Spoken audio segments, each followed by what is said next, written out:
Hello everyone, welcome back to my YouTube channel. आज की इस वीडियो में हम कवर करने जा रहे हैं lecture number 6 of photosynthesis in higher plants. पिछले लेक्चर में हमने cyclic and non cyclic photophosphorylation के बारे में पढ़ा। इस लेक्चर में हम इससे नेक्स्ट टॉपिक कवर करने जा रहे हैं, दैट इज केमियोस्मोटिक हाइपोथेसिस। इस लेक्चर में आपकी नॉन साइक्लिक जो फोटोफॉस्फोराइलेशन आपने पढ़ा था उसकी थोड़ी सी नॉलेज आपके यहाँ पर काम में आने वाली है। इस बेसिकली टॉपिक में कई बच्चे कंफ्यूज हो जाते हैं, बट हम इसको बिल्कुल इजी लैंग्वेज में समझने वाले हैं। तो चलो स्टार्ट करते हैं। केमियोस्मोटिक हाइपोथेसिस। केमियोस्मोटिक हाइपोथेसिस बेसिकली क्यों हो रहा है, क्या हाइपोथेसिस है, किस लिए है। देखो, हमें पता है कि क्लोरोप्लास्ट और माइटोकॉन्ड्रिया में एटीपी की प्रोडक्शन होती है ना, और उसी एटीपी का यूज़ होता है आपके डार्क रिएक्शन में कार्बोहाइड्रेट बनाने के लिए। लेकिन हमें ये समझना है कि उस एटीपी का सिंथेसिस कैसे किया जा रहा है। बेसिकली इसमें हम क्लोरोप्लास्ट में जो एटीपी सिंथेसिस होने वाला है उसके बारे में पढ़ेंगे कि वो कैसे किया जा रहा है। तो कीमोओस्मोटिक हाइपोथेसिस पढ़ने का एक रीज़न यही है कि एक्चुअल में हम फाइंड आउट करना चाह रहे हैं कि एटीपी सिंथेसिस कैसे हो रहा है, how is ATP being synthesised, कैसे सिंथेसिस हो रहा है एटीपी का। ठीक है, अब ये कीमोओस्मोटिक हाइपोथेसिस के लिए हमें 4 चीज़ों की रिक्वायरमेंट है, 4 थिंग्स वी रिक्वायर। ठीक है, रिक्वायरमेंट लिख लेते हैं यहाँ पे। हमें 4 चीज़ों की रिक्वायरमेंट है बेटा। क्या क्या चीज़ें हमें चाहिए? सबसे पहले तो हमें चाहिए एक मेम्ब्रेन। दूसरा, हमें प्रोटोन पंप चाहिए। प्रोटोन पंप ये अभी मैं समझाऊंगी कि क्यों चाहिए। ठीक है, थर्ड है एक प्रोटोन ग्रेडियंट चाहिए, प्रोटोन ग्रेडियंट। और एक एंजाइम चाहिए हमें एटीपी सिंथेस, एटीपी सिंथेस। ठीक है, अब कीमोओस्मोटिक हाइपोथेसिस में हमें बेसिकली ये पढ़ना है कि एटीपी कैसे सिंथेसाइज हो रहा है। ये तो हम क्लोरोप्लास्ट की बात करेंगे। माइटोकॉन्ड्रिया में भी एटीपी का प्रोडक्शन होता है, वो हम आपके नेक्स्ट चैप्टर जो रेस्पिरेशन इन प्लांट्स है उसमें उसका डिस्कशन होगा, वहाँ पढ़ेंगे। तो बेसिकली क्लोरोप्लास्ट और माइटोकॉन्ड्रिया की जो कीमोस्मोटिक हाइपोथेसिस है, या हम एटीपी सिंथेसिस की बात करें तो उसमें क्या डिफरेंस है। अगर हम बात करें क्लोरोप्लास्ट के अंदर, तो ये जो सारा हाइपोथेसिस है, ये जो कीमोओस्मोसिस है, ये आपके इनर मेम्ब्रेन में हो रहा होता है। ठीक है, अंदर वाले मेम्ब्रेन में। और माइटोकॉन्ड्रिया में ये जो है आउटर और इनर मेम्ब्रेन के बीच में हो रहा होता है, इंटर मेम्ब्रेन स्पेस के अंदर। तो ये दोनों के बीच में एक बेसिक सा डिफरेंस है। ठीक है, अब हम पढ़ने जा रहे हैं कि कीमोओस्मोसिस क्या है, या फिर कीमोओस्मोटिक हाइपोथेसिस क्या है। ये मैं आपको एक डायग्राम की हेल्प से समझाने वाली हूँ। ऑलराइट, ठीक है, देखिए कीमोओस्मोटिक हाइपोथेसिस हो कहाँ पर रहा है? ये हो रहा है इन थाइलेकोइड। हमने पढ़ा था क्लोरोप्लास्ट का स्ट्रक्चर। क्लोरोप्लास्ट में कोइन लाइक स्ट्रक्चर्स थे जिनको हम बोल रहे थे थाइलेकोइड। थाइलेकोइड में ही एक्चुअल लाइट रिएक्शन हो रहा है, ये भी हमने पढ़ा था, यानी कि एटीपी की प्रोडक्शन भी वहाँ पे हो रही है। ठीक है, तो हम थाइलेकोइड के स्ट्रक्चर में देखेंगे कि कीमोओस्मोसिस कैसे चल रहा है। तो बेसिकली अगर आप थाइलेकोइड का स्ट्रक्चर बनाओ तो यहाँ पर इसकी 2 मेम्ब्रेन्स रहती है, एक आउटर और एक इनर मेम्ब्रेन। ठीक है, डन। अब अगर देखो, ये हमारे पास मान लो क्लोरोप्लास्ट है, यहाँ पर ये एक थाइलेकोइड है, और हमने बताया था यहाँ पर एक फ्लूइड प्रेजेंट रहता है जिसको हम स्ट्रोमा कहते हैं। यानी कि मैं बता सकती हूँ कि ये हमारा अगर थाइलेकोइड है तो इसकी बाहर की साइड क्या है बेटा? बाहर की साइड है इसके स्ट्रोमा, राइट। इधर बाहर वाला एरिया इसका स्ट्रोमा है और ये हमारा थाइलेकोइड है। इस थाइलेकोइड की 2 मेम्ब्रेन है, आउटर एंड इनर मेम्ब्रेन। ठीक है, अब यहाँ पर इसकी मेम्ब्रेन पर दोनों फोटोसिस्टम्स प्रेजेंट रहते हैं। ठीक है, दोनों फोटोसिस्टम्स इस पर प्रेजेंट रहते हैं। यहाँ पर है आपका फोटोसिस्टम 2, यहाँ पर है आपका फोटोसिस्टम 1, और बीच में आपका प्रेजेंट रहेंगे साइटोक्रोम्स। ये मैंने बताया था, फोटोसिस्टम 2 से इलेक्ट्रॉन एक्साइट होते हैं, इलेक्ट्रॉन एक्सेप्टर उनको एक्सेप्ट करेगा, देन वो एक इलेक्ट्रॉन ट्रांसपोर्ट सिस्टम में जाएंगे जहाँ पर प्रेजेंट रहते हैं साइटोक्रोम्स। फिर वहाँ से डाउनहिल मूवमेंट में इलेक्ट्रॉन्स आते हैं फोटोसिस्टम 1 की तरफ। ठीक है, डन। तो वो ही सेम है बेटा, सेम ही चीज़ है। यहाँ पर आपका cytochrome B and F present है, साइटोक्रोम बी एंड एफ। मैं आपको बिल्कुल जो आपकी एनसीईआरटी में है वो ही बेसिक बता रही हूँ। हम ये थोड़ा एडवांस में भी पढ़ सकते हैं, लेकिन एडवांस आपको तब समझ में आएगा जब आप बेसिक क्लियर कर लो, ठीक है। तो यहाँ पर आपकी मेम्ब्रेन्स पर ही ये photo system 2, cytochrome B and F और फोटो सिस्टम 1 प्रेजेंट है, ठीक है। बाहर वाला रीजन कौन सा है? स्ट्रोमा। ओके, अब बेटा क्या है, देखो हमने नॉन साइक्लिक फोटोफॉस्फोराइलेशन में पढ़ा था कि फोटो सिस्टम 2 में यहाँ पर अंदर वाली मेम्ब्रेन में, ये आपको रखना है कि थाइलेकोइड मेम्ब्रेन के जो थाइलेकोइड की इनर वाली मेम्ब्रेन है वहाँ पर आपका H2O का क्या हो रहा है? स्प्लिटिंग हो रहा है, H2 स्प्लिट हो रहा है, यानी यहाँ पर 2H positive plus 2 electron plus oxygen, ये आपका यहाँ पर हमें देखने को मिल रहा है, ठीक है। डन। उसके बाद फोटो सिस्टम 2 से इलेक्ट्रॉन्स एक्साइट होके और गए प्राइमरी एक्सेप्टर के पास, और फिर ये साइटोक्रोम बी एंड एफ की तरफ आएंगे। यहाँ से इलेक्ट्रॉन्स आएंगे यहाँ पर फोटो सिस्टम 1, और फिर यहाँ जो है ये, अब ये आपको याद रखना है कि स्ट्रोमा में बेसिकली बाहर की तरफ प्रेजेंट है आपका NADH reductase enzyme, reductase enzyme, ये हमने कल पढ़ा था। अब ये NADH रिडक्टेज एंजाइम क्या करेगा? NADP प्लस से NADPH बनाएगा, ठीक है। इतना आपको बिल्कुल क्लियर है, ये हमने कल के ही लेक्चर में पढ़ा है नॉन साइक्लिक में। आपको ये याद रखना है कि ये सारा प्रोसीजर आपका थायराइड की मेम्ब्रेन पे चल रहा है, ठीक है। Done, right. अब क्या बात है बेटा कि जो इलेक्ट्रॉन्स है ना, वो इलेक्ट्रॉन्स कई बार क्या होता है कि स्ट्रोमा के अंदर वो इलेक्ट्रॉन कैरियर की तरफ नहीं जाते, बल्कि आपका प्रोटॉन कैरियर की तरफ जाते हैं। तो हमें क्या ज़रूरत है? उन प्रोटॉन्स को हमें थाइलेकोइड की अंदर लाना पड़ेगा। इस जो ये बीच वाला पोर्शन है इसको हम कहते हैं ल्यूमन। क्या कहते हैं? ल्यूमन। तो स्ट्रोमा से बेसिकली ये जो प्रोटॉन्स है इसको अंदर की तरफ लाया जाएगा, और कौन लाएगा? साइटोक्रोम बी एंड एफ अंदर की तरफ लाएंगे, जिसकी वजह से यहाँ पर काफ़ी सारे प्रोटॉन्स बन जाएंगे, मतलब प्रोटॉन सारे अंदर आ जाएंगे।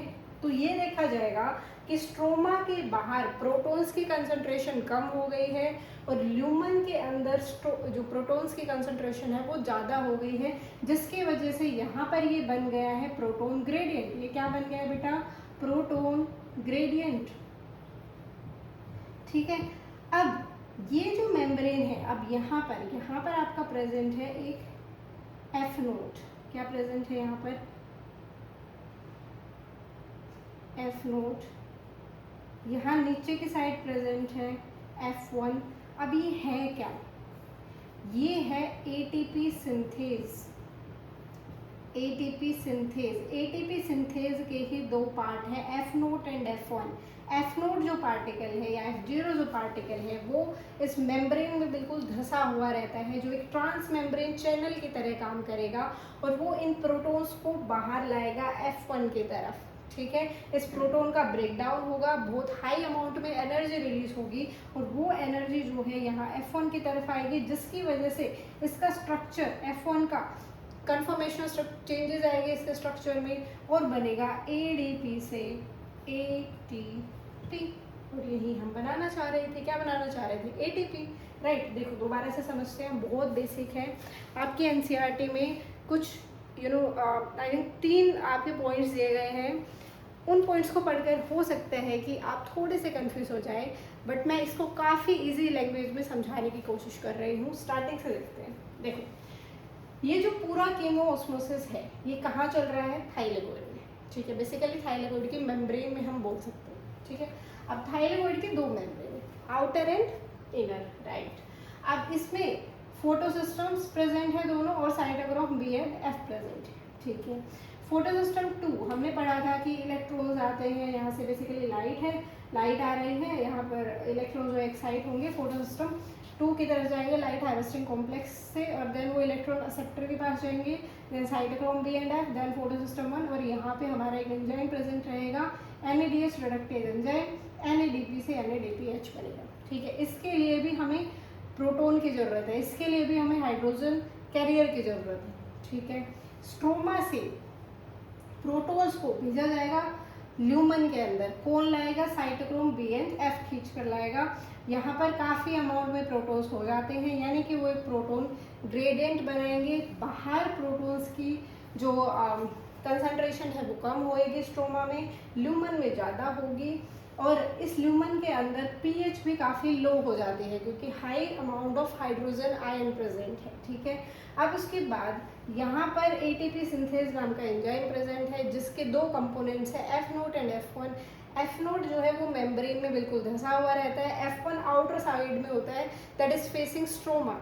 एफ नोट की तरफ बेसिकली ये जो जब प्रोटॉन ग्रेडियंट ब्रेक डाउन हो जाएगा तो high amount of energy release होगी और वो F1 में कन्फॉर्मेशनल चेंजेस लाएगा जिसकी वजह से ADP से ATP की फॉर्मेशन होगी। That is very simple. अब इन दोनों का यूज NADPH एंड ATP, इन दोनों का यूज़ कहाँ पर होगा, इन दोनों का यूज़ होगा एक बायोसिंथेटिक फेज में। बेसिकली जो लाइट रिएक्शन थी उसको हम कहते हैं फोटोकेमिकल फेज, और अब डार्क रिएक्शन में इनका यूज़ होगा उसको हम कहते हैं बायोसिंथेटिक फेज। ठीक है, ये आपको समझ आया। मैं कुछ बेसिक पॉइंट्स लिख देती हूँ इसके। सबसे पहले क्या है, सबसे पहले क्या होगा बेटा यस देखो, फोटो सिस्टम 2 से इलेक्ट्रॉन्स जा रहे हैं cytochrome B and F, then वो इलेक्ट्रॉन जा रहे हैं आपके फोटो सिस्टम 1, देन बन रहा है NADP प्लस से NADPH। ठीक है, दूसरा प्रोटॉन्स को लाया जा रहा है by the help of cytochrome B and F inside the lumen, inside the lumen जहाँ पर प्रोटॉन ग्रेडियंट बन जाता है। ठीक है, थर्ड क्या आप पॉइंट लिख सकते हो कि मेम्ब्रेन पर क्या प्रेजेंट रहेगा, ATP synthase, that is basically working as a channel जहाँ पर फैसिलिटेटेड डिफ्यूजन होगा।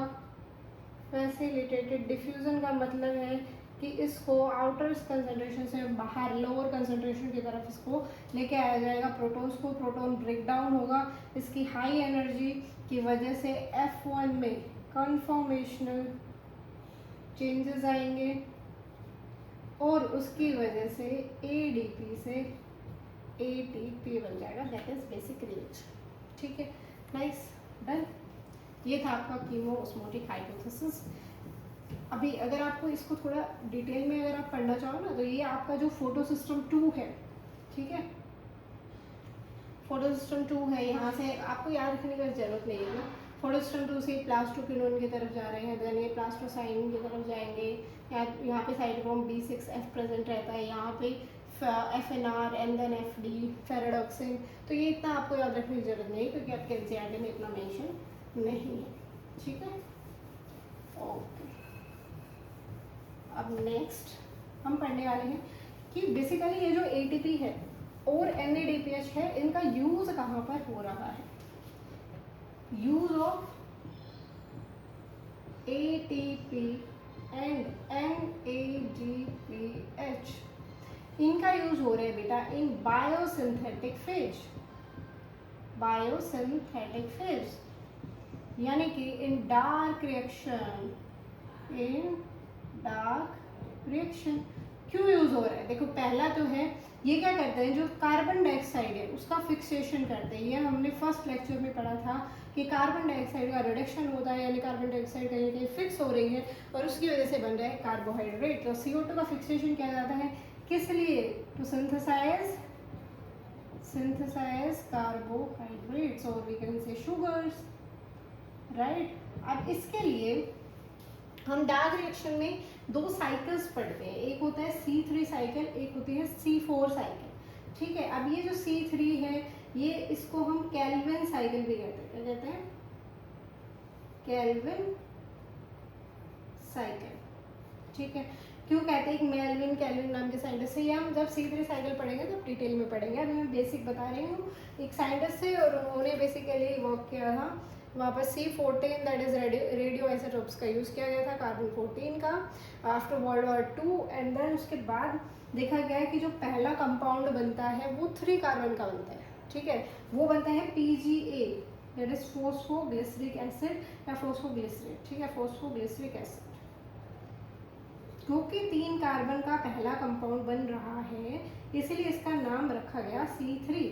ठीक है, C4 में पहला जो कंपाउंड बनता है वो आपका बनता है OAA, दैट इज ओक्सैलोएसिटिक एसिड। ये सब हम पढ़ेंगे नेक्स्ट लेक्चर में, डार्क रिएक्शन में C3 and C4 cycle. I hope कि यहाँ तक बिल्कुल क्लियर होगा। जिन बच्चों ने ये चैनल सब्सक्राइब नहीं करा है वो आप कर लीजिए, और बिल्कुल इजी वे में, इजी लैंग्वेज में मैं ये समझाने की कोशिश कर रही हूँ आपको, और आई होप कि आपको समझ में आ रहा है। Thank you so much.